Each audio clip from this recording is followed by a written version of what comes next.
성숙함을 목표로 자라가라, 이런 제목으로 말씀을 선포하도록 하겠습니다. 정부는 저출산 문제를 해결하기 위해서 또 농어촌의 인구 소멸을 해결하기 위해서 여러 가지 대안과 정책을 내놓고 또 다양한 대책을 내놓을 뿐만 아니라 자원을 아끼지 않고 있지만 저출산 문제가 쉽게 해결될 가능성은 미지수입니다. 심지어는 기혼자들조차도 애를 낳아 키우는 것이 경제적으로 부담이 된다며 출산을 포기하는 추세이기 때문에 더더욱 그렇습니다. 그럼에도 불구하고 간간히 출산의 소식은 들려옵니다. 새 생명이 이 땅에 탄생한다는 거, 태어난다는 거 너무나 신비로운 일이에요. 그러나 그것보다 더 신비로운 것은 태어난 그 아기가 무럭무럭 자라는 그 과정 속을 우리가 지켜볼 때 더 신비롭습니다. 세월이 가면 오늘 태어난 그 아기도 소년기, 청년기를 거쳐서 이제 장년기에 이르게 됩니다. 장년기에 들어서면 성장이 멈추게 되죠. 그때부터 이제는 몸이 점점 쇠퇴해지는 노년기에 이르게 되지요. 단명하느냐 장수하느냐만 달려있지 이 땅에 생명을 가진 모든 사람은 똑같은 과정을 겪을 수밖에 없어요. 그러나 육신과 사뭇 다른 것이 있는데 그것이 영이에요. 달리 말하면 신앙 성장이라고 하는 것은 절대 멈춰서는 안 돼요. 나이가 들어도 예수님께서 재림하시는 그날까지 계속 신앙적으로 자라가야 돼요. 신앙의 성장해 가는 목표는 영적으로 성숙할 때까지. 영적으로 성숙함은 예수 그리스도의 성품을 닮은 상태를 말합니다. 사도 바울은 육신을 늙어감에 대해서 또 신앙과의 관계에 대해서 고린도후서 4장 16절에 이렇게 말씀해요. 우리의 겉사람은 낡아지나 우리의 속사람은 날로 새로워지는 데다. 우리의 육신은 늙어져요. 그러나 영적인 것은 어제보다 오늘이 좋아지는 거예요. 이런 것이 영적 성장에 있어서 마귀가 방해하지만 꾸준하게 성장해가는 하나님의 은혜예요. 오늘 본문 15절에 우리가 어디까지 자라가야 하는가? 오직 사랑 안에서 참된 것을 하여. 그래서 참된 것을 하여. 이 참된 것을 하라는 말은 뭐예요? 허튼 짓 하지 말라는 거예요. 신앙 안에서 허튼 짓 하지 말라. 말씀대로 정도를 걸으며 신앙생활하라. 그러면 자라난다는 거예요. 어디까지? 예수님의 성품까지 닮아간다는 것을 강조하고 있어요. 범사에 그에게까지 자랄지라 그는 머리니 곧 그리스도라 그랬어요. 중년 인기가수 가운데 아주 신실한 신앙을 가진 가수 한 사람이 있어요. 노사연 씨 말이죠. 그분은 이제 신앙의 유산으로 물려받은 그리스도인이잖아요. 그런데 그가 부르는 노래 가운데 중년 분들이 가장 좋아하는 노래 가운데 하나가 만남이라고 하는 노래 있어요. 가끔 그걸 찬송가다 놓으면 어떨까? 가사가 좋아서 이런 생각을 해요. 근데 그 가사 속에 한 구절이 이런 구절이 나와요. 늙어가는 것이 아니라 익어간다. 참 그 대목이 저는 마음에 와닿더라고요. 익어가는 거, 늙어가는 것이. 우리의 신앙도 바로 그래요. 나이가 들면서 몸은 쇠약해지지만 쇠퇴해지지만 우리는 영적으로 익어가야 돼요. 성장해가야 돼요. 성숙해가야 돼요. 그것을 하나님께서 원하고 있는 거예요. 나이가 들면 목사들도 은퇴하게 되세요. 명예목사가 되든지 원로 목사가 되든지 장로님도 원로 장로님이 되든지 공로 장로님이 되든지 권사님도 공로 권사님이 되든지 다 은퇴하잖아요. 그런데 문제는 신앙에는 은퇴가 없어요. 계속 성장해야 돼요. 주님 오시는 그날까지. 신앙이 완성된 사람은 아는 게 없어요. 나는 이 정도면 됐지. 난 목사니까 내 신앙 이 정도면 하나님이 기뻐하시겠지. 그건 교만한 거예요. 목사도 끊임없이 경건 생활을 위해 힘쓰고 노력해야 신앙이 성장해 가는 거지 멈추면 안 되는 거예요. 내가 보기에 나는 어른인데 하나님께서 보실 때는 그러나 여전히 미숙한 어린아이에 불과한 거예요. 사도 바울은 어린아이 같은 신앙을 가진 사람의 특징을 논하면서 제발 그런 신앙인이 되지 말라며 간곡하게 당부하고 있어요. 14절 말씀을 보세요. 이는 우리가 이제부터 어린아이가 되지 아니하여 사람의 속임수와 간사한 유혹에 빠져 온갖 교훈의 풍조에 밀려 요동치 않게 함이라. 어린아이의 특징은 뭐예요? 집중력이 없어요. 어린아이는 집중력이 없잖아요. 또 인내심이 없어요. 공부하라 그러고 책상 위에 앉혀놓으면 걸상 위에 앉혀놓으면 금방 흐트러져요. 금방 책을 볼 것 같은데 책을 덮어버려요. 이게 어린아이의 특징이에요. 어린아이이기 때문에 그런 거예요. 또 어린아이는 다리 힘이 약해요. 그래서 막 좋다고 뛰어가다가 넘어져요. 그럼 다시 일어나죠. 또 어린아이는 지식이 부족해요. 그래서 간사한 유혹에 빠져요. 사도 바울은 부활하신 예수 그리스도를 처음 만났을 때 자기 자신은 나이가 예수님 나이와 비슷하거든요. 그런데 영적으로 어린아이와 같았었다는 거예요. 그래서 쉽게 넘어지고 시험 들고 연약해 있었다고 고백을 하고 있어요. 그러나 고린도전서 13장 11절 보세요. 내가 어렸을 때는 말하는 것이 어린아이와 같고 깨닫는 것이 어린아이와 같고 생각하는 것이 어린아이 같다가 장성한 사람이 되어서는 어린아이의 일을 버렸노라. 여러분, 장성한 사람이 되면 어린아이를 버려야 돼요. 어린아이가 갓 태어난 아이가 며칠 되면 눈을 감고 생긋생긋 웃잖아요. 그거를 우리 어머니들께서 말씀하시더라고요. 배안이짓이래요. 배안이짓. 그런데요, 어른이 만약에 옆에 있는 멋있게 생긴 남자나 예쁘게 생긴 여자를 보고 희죽희죽 웃는다면 얼마나 소리 끼쳐요. 배안이짓은 배안이짓으로 끝나야 되는 거예요. 어른이 되어서 그런 웃음을 웃는다면 이건 비난의 대상이에요. 사도 바울이 말해요. 나는 장성한 신앙의 사람에 대해서 어린아이의 일을 버렸다. 여러분, 우리가 60이 되고 80이 되고 90이 돼서 세상에서는 어르신 그러는데 유치원 반장을 계속하고 있는다면 어떻게 생각하세요? 우리 신앙적으로 그런 분들이 많아요. 유치원 반장을 계속하는 분들이 많아요. 신앙은 성숙해야 되는데 성장해야 되는데 유치원 반장을 하는 거예요. 계속. 우리 그래서는 안 된다는 거예요. 벗어나야 된다는 거예요. 예수님의 인격을 닮아야 돼요. 히브리서 12장 2절에 보면 예수님의 인격을 닮기 위해서는 어떻게 해야죠? 믿음의 주요 온전케 하인 예수를 바라보라. 여러분, 우리 책에 바라봄의 법칙이라는 책이 있어요. 그 바라보는 법칙의 책은 뭐냐면 사람이 바라보는 대로 된다는 거예요. 위대한 인물을 추앙하고 바라보면 그렇게 될 수 있다는 거예요. 또 위대한 모델을 삼고 그 모델대로 바라보고 따라하면 그렇게 된다는 거예요. 우리가 바라볼 대상은 온전하신 예수님이에요. 그분을 바라볼 때 그분의 성품을 담게 되고 그분을 바라볼 때 그분과 동일한 인격 속에서 하나님을 섬기게 되는 거예요. 자, 그럼 어떻게 하면 예수님처럼 신앙 인격이 성숙할 수 있는지 살펴보겠어요. 첫째는 성숙하려는 열망, 즉 욕구가 있어야 돼요. 몸에 질병이 찾아와도요, 의사들은 그렇게 말해요. 아, 낫겠다 이런 욕구를 가진 사람은 쉽게 치료된대요. 근데 포기하는 사람은 치료가 어렵대요. 마음먹기 달려있는 거예요. 신앙도 마찬가지예요.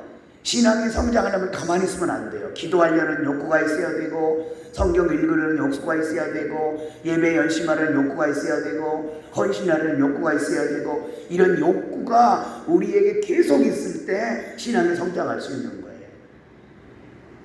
그러니까 여러분, 욕구라고 하는 것은 과욕은 나쁜 거예요. 그러나 욕구는 좋은 거예요. 욕구는 자기 방향대로 흘러가잖아요. 근데 여러분, 참 아이러니한 것은 돈 벌려는 욕구는 정말 충만해요. 남보다 출세하려는 욕구는 너무 충만한 거예요. 그래서 그 욕구를 채우기 위해서 밤이 새도록 공부하는 사람도 학생들도 있잖아요. 근데 우리가 신앙을 위해서 그렇게 하나요? 그런 욕구가 자꾸 식어진다는 게 문제죠. 사도 바울은 빌립보서 3장 12절에서 내가 이미 얻었다 함도 아니고 온전히 이루었다 함도 아니라 오직 내가 그리스도 예수께 잡힌 바 된 그것을 잡으려고 달려간다. 계속 달려간다는 거예요. 그리스도 예수께 잡힌 바 된 그것을 잡으려고. 여러분, 우리들이 달려간다는 의미 속에는 걸어간다는 것보다 빠른 거잖아요. 그래서 욕구가 있는 거예요. 가끔 이럴 때 있잖아요. 제가 막 몸이 남이 피곤해서 애들한테 예를 들어서 뭐 좀 가져와, 저기 있는 거 좀 가져와, 그렇게 이야기를 했을 때, 부탁을 했을 때 부모를 정말 생각하고 사랑하는 마음을 가졌다면 빨리 가서 갖다 줄 거예요. 그죠? 근데 하기 싫으면 철푸덕 하겠죠. 그리고 갖다 줘도 정성을 안 들이겠죠. 여기 있어? 이러겠죠. 자, 이 신앙적인 욕구라고 하는 것은 사도 바울은 계속 달려가겠다는 거예요. 달려가겠다. 그런 욕구를 끊이지 않게 가지겠다는 거예요. 본문 13절 우리가 다 하나님의 아들을 믿는 것과 아는 일에 하나가 되어 온전한 사람을 이루어 그리스도의 장성한 분량이 충만한 데까지 이르리니. 여러분, 신앙 성장이 제대로 하려면 강요에 의해서 안 돼요. 강요에 의해서 안 돼요. 신앙 성장이 제대로 되려면 자기 욕구가 있어요. 자기 신앙의 욕구. 부모나 아니면 가족이 강요하면 한두 번은 되죠. 그런데 안 돼요. 안 돼요. 될 것 같은데 안 돼요. 왜냐하면 강요해서 예배당에 앉혀놓으면 마음이 안 열려요.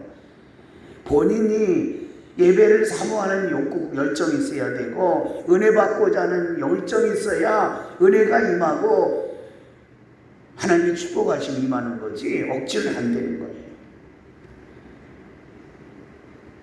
이 세상 생명과 사명이 다 끝나고 하나님 앞에 섰을 때 하나님께서 잘했다, 착하고 충성된 종아, 이 말을 들을 수 있도록 칭찬을 받기 위해서 영적으로 성숙하려는 그런 욕구를 갖기를 주님의 이름으로 축원합니다.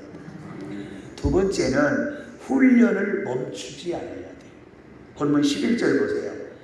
그가 어떤 사람은 사도로, 어떤 사람은 선지자로, 어떤 사람은 복음 전하는 자로, 어떤 사람은 목사와 교사로 삼으셨으니. 자, 요 말씀을 우리가 읽고 해석할 때 사도 바울이 사역할 당시는 사도들도 세워지고 누가 세워져요? 선지자도 세워졌어요. 그런데 지금은 없어요. 성경 66권이 딱 기록이 끝나면서 사도도 선지자도 사명이 끝나요. 사도와 선지자의 사명은 하나님의 말씀을 받아서 백성에게 전하는 거잖아요. 근데 성경 66권 말씀이 딱 기록된 다음에 사도도 없어졌어요. 선지자도 없어졌어요. 가끔 목사들이 자기의 권위를 내세우려고 나는 사도와 같은 자다. 거짓말이에요. 나는 선지자와 같은 자다. 그건 뻥치는 거예요. 목사는 사도가 아니에요. 목사는 선지자가 아니에요. 사도는 예수님의 12사도로 끝나요. 오늘날 많은 사람들이 특별한 은혜를 받았다고 자기도 이 시대의 사도라고 주장하는 신사도 운동이라는 이단이 있어요. 사도는 여전히 존재한다. 그거 이단입니다. 그 다음에 자신이 특별한 은혜를 받았다면 나는 선지자 이렇게 주장하는 거 이단입니다. 바울 당시에는 있었어요. 그러니까 이 성경에 기록해 있는 거예요. 그런데 오늘 시대에 있는 사람은 누구냐면 목사예요. 목사. 우리 성경에는 복음 전하는 자와 목사와 교사로 세우셨으니 그랬죠? 그런데 원문 성경대로라면 이 목사와 교사로 아니라 교사로서의 목사예요. 이게 원문의 해석이에요. 우리 성경을 옮기면서 이걸 따로따로 띄워놓은 거예요. 교사로서의 목사. 목사는 어떤 사람이냐? 하나님의 말씀을 가지고 여러분에게 바르게 교육하는 교육의 책임을 가지고 이게 목사의 직책이에요. 자, 그런데 목사를 통해서 뭐 하라고요? 배워야 된다는 거예요. 물론 저도 끊임없이 배워가며 여러분을 가르쳐야 되는 사명이 우리에게 있는 거예요. 저는 가끔 그렇게 생각해요. 목사는 성도를 가르치는 교사요, 교관이에요. 가르치는 교사요, 교관. 그래서 잘 가르칠 책임이 저에게 주어져 있는 거죠. 이 땅에 교회가 존재하는 조건은 크게 세 가지예요. 하나는 하나님께 예배드리는 것, 이것이 예배예요. 교회예요, 교회. 또 하나는 성도들을 온전하게 훈련시키는 것, 이게 교회예요. 또 하나는 죽어가는 세상을 향하여 복음 전하는 것, 이거 세 가지가 교회가 할 역할이거든요. 근데 훈련은 값비싼 대가를 지불해야 돼요. 제가 이제 재활치료를 받고 있는 병원에 이렇게 가면 같은 층에 이렇게 스크린 골프 연습장이 있더라고요. 화장실을 가려면 꼭 그 골프 연습장 앞에 지나서 화장실을 가거든요. 지나서 화장실을 가는데 현수막이 그 골프 연습장 앞에 붙어 있는데 이렇게 파격 조건으로 골프 뭐죠? 지도 레슨 파격 조건으로 프로 골퍼의 레슨 신청받는데요. 파격 조건으로 프로 골퍼를 통해서 레슨을 받는 거예요. 파격 조건. 그래서 제가 자세히 봤어요. 파격 조건이면 얼마야? 그랬더니 1시간에 50만 원. 놀랄 얘기도 놀라지도 않아요. 뭐 여러분이 뭐 그 돈쯤이 아무것도 아니지만 저한테는 엄청 큰 돈이거든요. 근데 또 제가 먼저 거기에 들어가다가 보니까 그 골프 스크린 골프장에 한 달 비용이 얼마인가 그렇게 또 봤어요, 제가. 네. 왜냐하면 지난번에 우리 이장로님이 저한테 목사님 골프 좀 해보시지요. 그래서 저는 올 연말에 제 골프 레슨 비용으로 몇백만 원 책정해 줄 걸 기대하고 있어요. 네, 저보고 골프 좀 해보래요. 네, 그래서 제가 봤어요.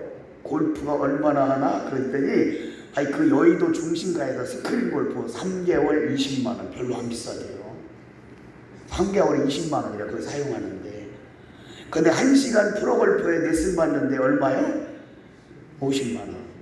왜 그렇게 비싼 돈을 주고 그분에게 레슨을 받아야 될까요? 비싼 돈을 주고 훈련을 받는 것 이유는 그분이 프로기 때문에 그분의 지도를 받으면 잘 칠 수 있다는 거예요. 우리는 신앙생활하면서 비싼 교육비를 들여서 교육을 못. 제가 언젠가 막 성경 공부에 집중을 하고 있는데 어떤 분이 성경 강해를 하는데 정말 기가 막혀요. 야, 저분 성경을 얼마나 연구했으면 저렇게 될까. 근데 그분에게 2박 3일 동안 성경 말씀을 공부하는데 200만 원. 일주일 동안. 2박 3일 동안 200만 원. 근데 마침 그때 제 재수 씨가 제 얘기를 듣고 나서 아주버님 그거 제가 내드릴게요. 막 엄청나게 저는 반갑잖아요. 제가 그렇게 공부하고 싶은데 레슨비를 내준다 그래서 교육비를 내준다고. 그래서 제가 두 말도 않고 고맙습니다 그랬어요. 그래서 입금했다고 연락이 왔어요. 그리고 났는데 나 그 사람 이름도 안 잊어버려요. 성경에 있는 이름이에요. 개명을 했는지 진짜 이름인지 모르는데 입금을 했다 그래가지고 전화를 했어요. 제가 언제 가서 그 세미나를 받을 수 있나요? 그러니까 인원이 마감돼서 차후에 드리겠습니다. 차후에. 너무 아쉬울 거예요. 근데 제가 또 다음에 연락을 받고 났는데 제가 정말 빠지면 안 될 이런 스케줄이 있는데 그날 연락이 온 거예요. 제가 그걸 끝나고 나서 다시 전화를 드렸어요. 사무원이 받아요. 제가 지난번에 부득이한 일로 말미암아 세미나를 참석 못했는데 언제 가면 될까요? 그러니까 죄송합니다. 등록비는 기부한다는 그런 밑에 문구를 못 보셨나 보죠? 그거 있잖아요. 이렇게 텔레비전에서 광고할 때 막 혜택 좋게 광고하고 밑에 조그맣게 뭐라고 써놔요? 뭐 사정에 따라면 어쩔 수 있다 이거죠. 그런데 제가 그 문구를 못 본 거예요. 신청하고 등록비를 예치하고 제 개인 사정으로 인해서 참석하지 못하는 것은 등록금을 기부하는 거라는데 요걸 못 본 거예요. 얼마나 서운한지 지금까지 나 그 사람 안 잊어버려요. 왜 얄밉게 그렇게 써놓아? 그거만 봤으면 내가 200만 원 안 갔으니까 돌려받을 수 있을 텐데. 근데 그 이후에도 그분은 계속 세미나를 하는데 해간 5분만 되면 등록이 마감돼요. 50명 그러면 50명 신청받는 5분만. 왜 많은 목사님들이 그렇게 그분에게서 그 강의를 듣고 싶어 할까요? 그만한 가치가 있거든요. 우리가 훈련이라고 하는 것은 그만큼 가치를 가지고 있어야 돼요. 그런 대가를 지불해야 돼요. 이런 훈련을 끊임없이 멈추지 말고 받으시는 주님의 이름으로 축원합니다. 마지막 세 번째는 교회 각 기관에 소속됨을 귀하게 여겨야 돼요. 본문 16절 보세요. 그에게서 온몸이 각 마디를 통하여 도움을 받음으로 연결되고 결합되어 각 지체의 분량대로 역사하여 그 몸을 자라게 하며 사랑하여 스스로 세우느니라. 자, 홀로 있는 그리스도인은 신앙이 자랄 수 없어요. 이단자들도요, 교회에서 소외된 자 찾아다녀요. 교회에서 상처받은 자 찾아다녀요. 자기 혼자 신앙생활하는 사람 찾아다녀요. 그 홀로 된 사람은 신앙 성장 못해요. 영적 성장을 위해서는 영적 교제권이 반드시 필요한데 각종 교회 기관들이 들어가요. 구역 모임에도 빠지지 말아요. 그러면 스스로 신앙이 자라요. 우리 교회는 사이즈가 작기 때문에 그렇지요. 큰 교회는 애경사단 하면 구역원들만 가요. 누가 누군지 모릅니까? 구역원들만 가고 기관들만 가는 거예요. 작은 공동체는 우리의 모든 괴로움을 서로 주며 공유할 수 있어요. 작은 공동체는 내 어려움을 가지고 함께 고민하며 기도할 수 있어요. 그래서 기관에 소속되어 있어야 되고 구역에 소속되어 있으면서 그들끼리 함께 할 때 신앙이 성장할 수 있는 거지 독불장군으로 나는 필요 없어. 안 돼요. 여러분 구역 예배를 소홀히 여기지 마세요. 여러분 가정에서 예배를 드린다고 하는 것 자체가 얼마나 귀한 건데요. 하나님이 그것을 너무너무 기쁘게 보세요. 어려서부터 그런 신앙을 길러줘야 돼요. 가져야 돼요. 저희들 때는 중고등학생 때도 구역예배를 다 다녔잖아요. 여기도 제 노래 나이 이상 되신 분들은 다 그런 경험이에요. 어떻게 학생이 청년이 구역예배를 다 다녀요? 당연한 거였어요. 그거는. 왜냐하면 구역예배를 드림으로 말미암아 신앙이 성장하니까. 오늘날 두세 명이 구역예배를 드리나요? 아니요. 아이들까지 막 다 모이면 어떤 때는 막 20명도 넘어 막 북적북적의 예배를 드리는 거예요. 이것이 과거에 우리 부모들이 우리 자녀들의 신앙을 그런 식으로 지도했기 때문에 지금 우리 한국 교회가 있고 이 나라가 있는 거예요. 아까 우리 장로님이 나라가 위해서 기도하실 때 그런 말씀을 참 하시는데 제가 뭉클했어요. 우리가 여러 가지 환경과 조건을 따져볼 때 이렇게 부강할 수 있는 나라예요? 그게 없어요. 하나님께서 복을 주셨기 때문에요. 너무나 기이해요. 제가 지난 주에 어떤 텔레비전 프로를 통해서 일본이 지금 얼마나 심각한 상황인가 하는 것을 방송을 통해 듣고 나서 제가 충격을 받았어요. 여러분 일본의 대학생 평균 임금이 우리나라 돈으로 220만 원이래요. 평균 초봉 임금이. 그런데 집값이 150만 원이에요. 집. 그 나머지는 밥을 먹어야 되잖아요. 밥도 못 먹는 거예요. 근데 정확한 통계를 제가 잊어버렸는데 이런 거예요. 일본의 청년들이 한 푼도 저축해 본 경험이 없는 사람이 30%래요. 우리나라는 그렇진 않잖아요. 여러분 그 아이들이 저축하기 싫어서 안 하는 것이 아니라요. 못하는 거예요. 못하는 거예요. 버는 거 가지고 먹고 살기도 너무 힘들어요. 겉껍데기만 그런 거예요 지금. 그런데 우리나라는 그게 없잖아요. 우리나라 일자리가 얼마나 많아요. 젊은이들이 3D 업종에 안 오려고 그러지. 이 시골의 공장들을 전부 다 외국인 아니면 안 되잖아요. 그런데 방송마다 떠드는 것은 청년 일자리가 없고, 일자리가 왜 없어요? 안 오니까 없는 거지. 지금 우리나라의 청년들의 사고가 너무 잘못돼 가고 있어요. 너무 안타까운 거예요. 여러분, 우리가 이렇게 사는 것이 하나님의 은혜예요. 그래서 우리의 신앙 성장을 위해서 우리가 끊임없이 노력을 해야 돼요. 교회는 각 지체들이 하나 되는 것이 교회예요. 현대인의 특징이 뭐예요? 군중 속의 고독함 속에 산다는 거예요. 사람은 많은데 고독해. 왜 고독해요? 그 믿는 사람들이 고독하다는 것은 자기 자신에게 문제가 있는 거예요. 고독하지 않으려면 많은 사람을 새겨야 돼요. 그 많은 사람을 새기기 위해서는 구역에도 들어가고 기관에도 들어가고, 교회도 예배만 주일날만 드리고 가는 것이 아니라 밥 먹으며 교제하고, 이런 교제가 있을 때 우리 신앙이 성장하는 거예요. 그렇게 훈련을 자꾸 받는 거예요. 공동체적인 훈련을 받는 거예요. 어린아이들이 집에서도 공부를 가르칠 수 있어요. 왜? 집에서 왜 못 가르쳐요? 지식을 주입하는 데는 집이 최고일 수 있어요. 그러나 이 자녀들을 학교에 보내야 되는 이유는 공동체 생활을 하는 방법을 가르쳐야 돼요.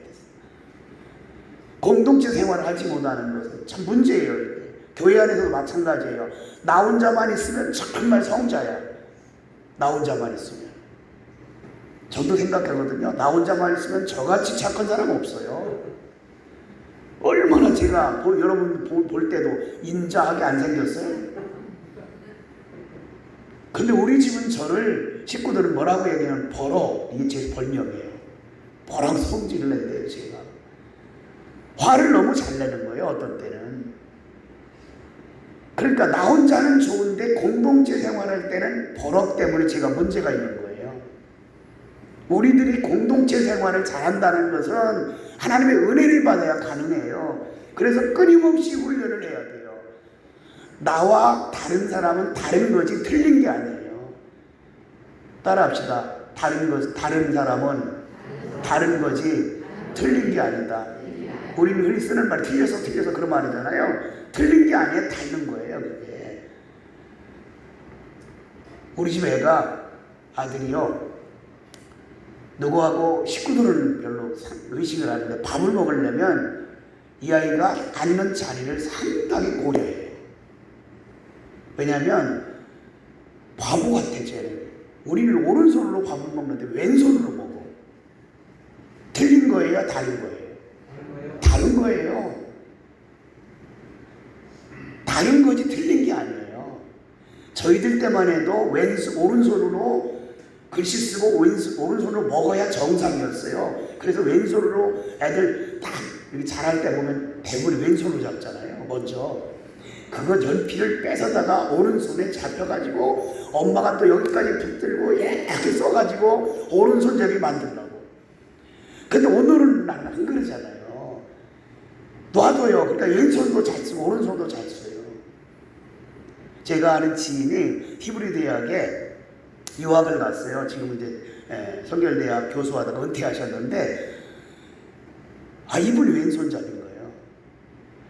근데 어느 날 막 저를 만났는데 그래요. 유 목사, 내가 유학 가서 왼손잡이인 것이 너무너무 감사했어. 뭔 말이에요? 그랬더니 물어봤더니 히브리어는요 왼쪽에서 오른쪽으로 써나가거든요. 우리는 글씨 쓸 때 오른쪽에서 왼쪽으로 왼쪽에서 오른쪽으로 쓰잖아요. 이렇게. 근데 히브리어는요 오른쪽에서 왼쪽으로 써요. 그러니까 오른손을 가지고 이렇게 쓰려면 어렵잖아. 왼손으로 가지고 쓰니까 너무 좋은 거예요. 그래가지고 자기가 히브리 유학을 하면서요 왼손잡이인 것에 대해서 가장 감사할 때가 그때래요. 여러분, 다른 것은 다른 거지 틀린 게 아니에요. 어떤 사람은 교회 생활하면서 이렇게 주장해요. 틀렸어. 그러지 말고 다르다고 인정해줘서요. 그리고 서로가 피차 훈련하면서 정말 아름답고 은혜로운 신앙 안에서 주님의 그 인격만큼 성장해가는 복된 성도가 되기를 주님의 이름으로 축원합니다.